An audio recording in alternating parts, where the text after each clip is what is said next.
Greetings to you all and welcome back to Let's Play the Langrisser scenario number 21, turn 1, where we're butchering everything in sight. You also cannot climb walls. Just my team. In fact, you know what, Scott? I might just let you do something. It's the last level. It's about time Scott actually did something. He's gonna throw his giant swords at the enemy. That's what I've been training him to do all this time.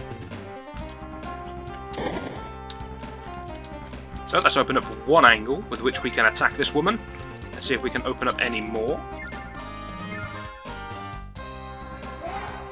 If we run out of angels, Keith can chip in with some of his. Don't care who gets the kill. You letting me down, Scott?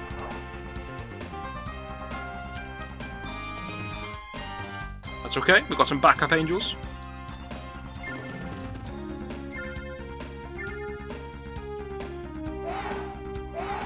Now do recall that archmages, and all mages in general, have a disgustingly bad attack animation against flying units. They fire a ball into the sky that sits there for several weeks before exploding and killing perhaps two of them. This happens so slowly that all of the angels get to do their attack before they get hit by the explosion. I think all of them, maybe two of them don't. But seriously, a lot of angels get to hit before that attack goes off. Which means this woman will probably die to one set of angels, maybe two. We now have two angles with which we can attack her. This will do me just fine.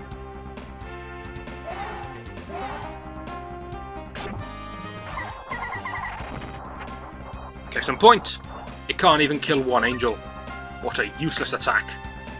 For someone who can bring down the heavens with meteors, I would have thought they would have figured out a better way to attack flying units.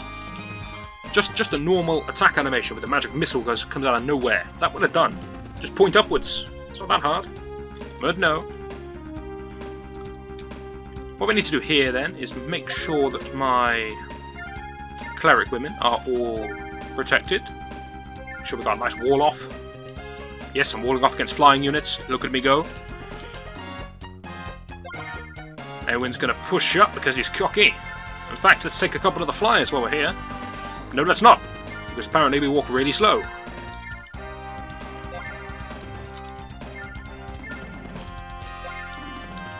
We start to pack into his flying units. The dragon itself is quite a strong unit. Apparently phalanx. Oh no, they're pretty decent. The Great Dragon's pretty strong, but we do have it rather outnumbered. I don't care if I leave Eowyn exposed, nothing bad's going to happen to him.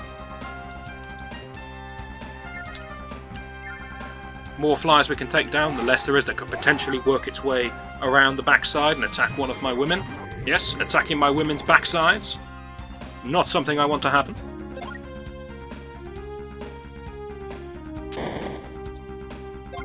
The king has leveled up. Great. And we do have a Freya with pretty much nothing to do. That's fine, we'll just get her into position. No one else can really move because they've all used up their turns. So, that's going to do it for my turn. Jessica has something to add. She's actually attacking.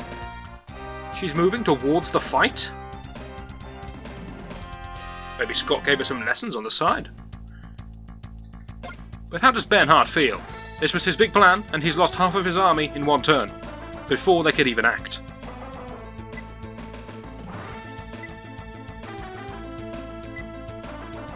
He doesn't give a damn. He's going to sit on his throne and rearrange his horsemen.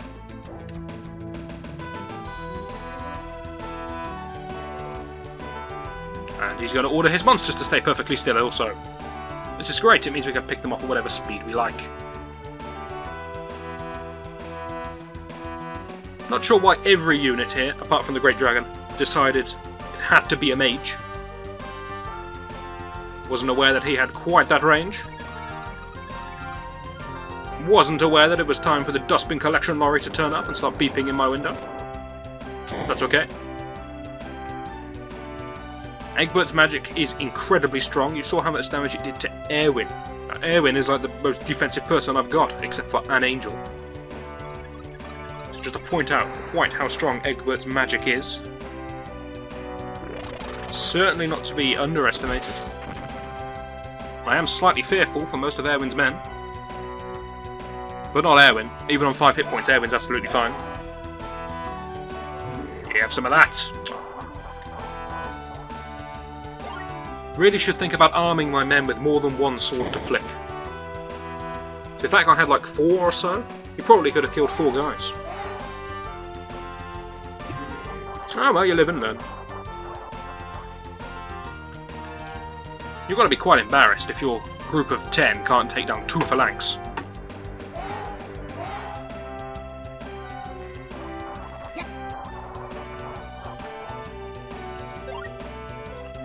But there's nothing that says we have to attack quickly. There's no time limit. We're here, we're not going anywhere. We can do this as slowly as we like.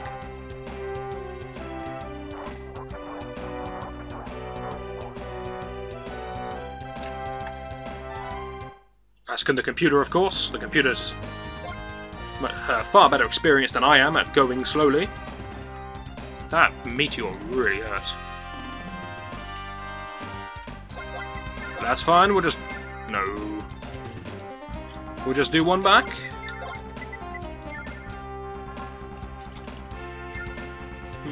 Not the best spread I've ever seen. We'll need to move Hain forwards at some point, but for now this is fine.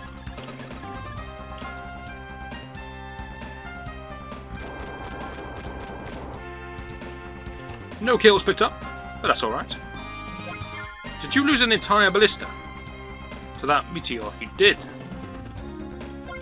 Okay, we don't want to mess with this Egbert fellow. Not with these ballistas. Stay put exactly where we are. Someone may as well toss out a heal. I do have an army of mage women. Well, I have 2, but that's an army.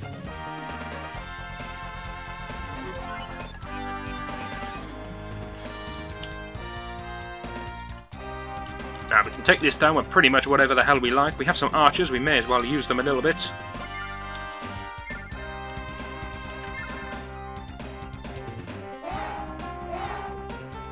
Not sure how Erwin's men are going to fare against the dragon itself. I don't think they'll be able to do anything to it. But Erwin certainly can, and then we have enough people ready to heal him if he takes too much damage. So, ooh, I didn't see that you got hit. Alright, just hang on in there. Jessica's apparently takes more damage than mine. Not sure why. She can't even recruit decent grenadiers. In fact, she shouldn't even be able to recruit grenadiers. The woman's a cheat.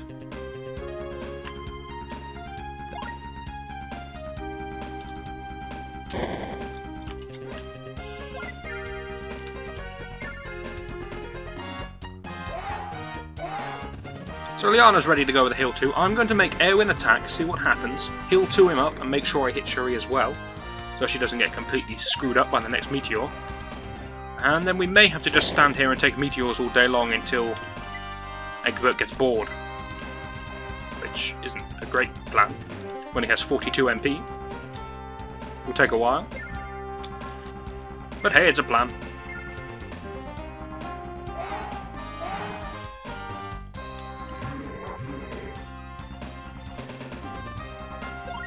In fact, can we scale this ledge? We can! I might just go straight over the top. No, that's suicide. It's a terrible plan.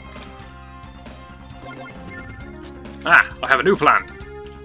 I'm going to bring up my angels, because the angels won't get hit by the meteors and they'll be able to actually do something. That's what Erwin can make the dragon stop spitting fire one way or the other. He gars his way to oblivion.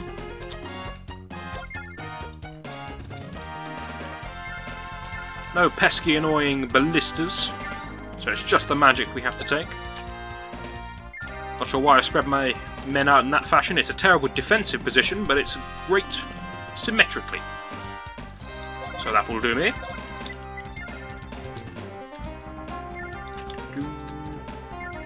That will do the job.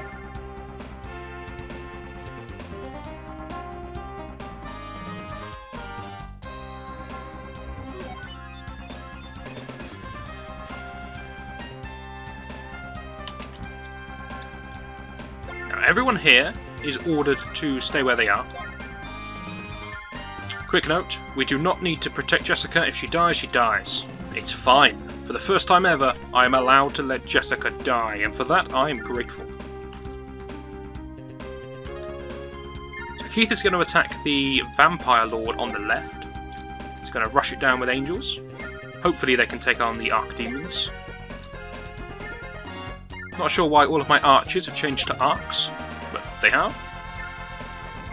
Makes them sound a little bit more evil.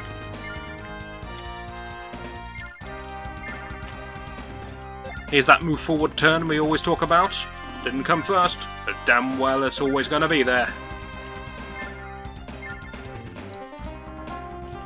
Okay, Lester, just do your best, in all honesty.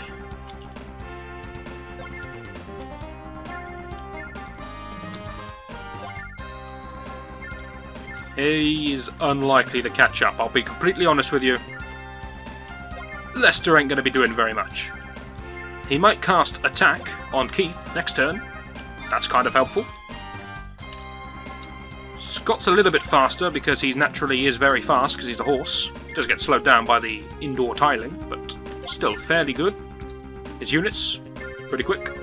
Well, the quickest unit in the game. So that's pretty quick, I guess.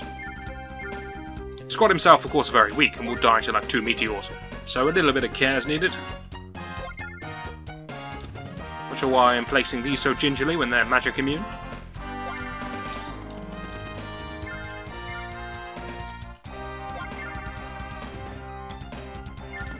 Okay, that's a day's good placement. I'm not sure what I want to do with Cherie, so I'm going to leave her put for now. We'll just take a couple more spells to the face. Jessica very aggressive today.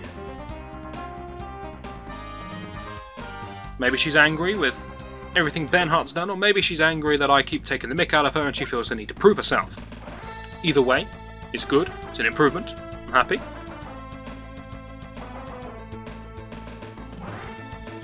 Yeah, it looks pretty good, Bernhardt. I like that setup, that's the best one.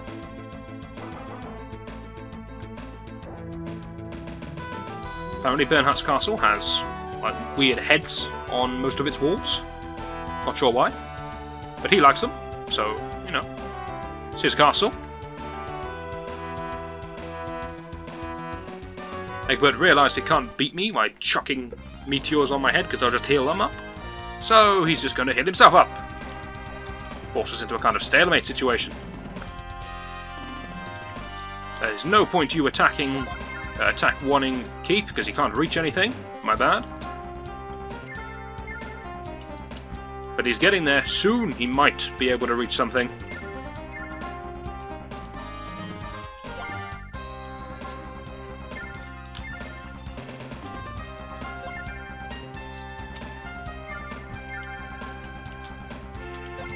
When I do attack, I'm going to be attacking both sides. That's both of the Vampire Lords at the same time. Whichever side Egbert decides to lend a hand to is the side that's going to get crushed. 2 meteors will really screw up just about anyone apart from angels.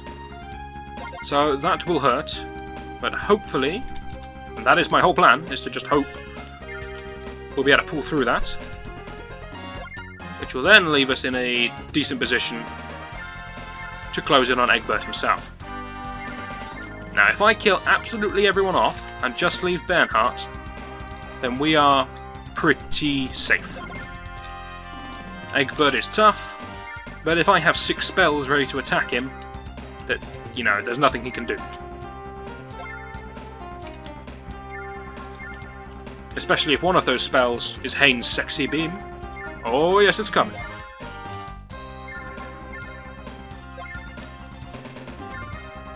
We've got a Hain's Sexy Beam, Cherie Flash combo. It's enough to bring down even the greatest warrior.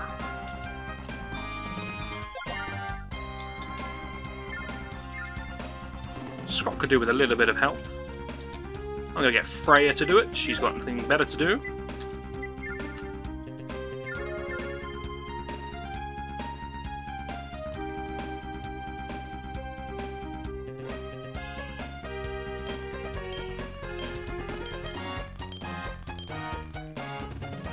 Overly dramatic healing animation complete.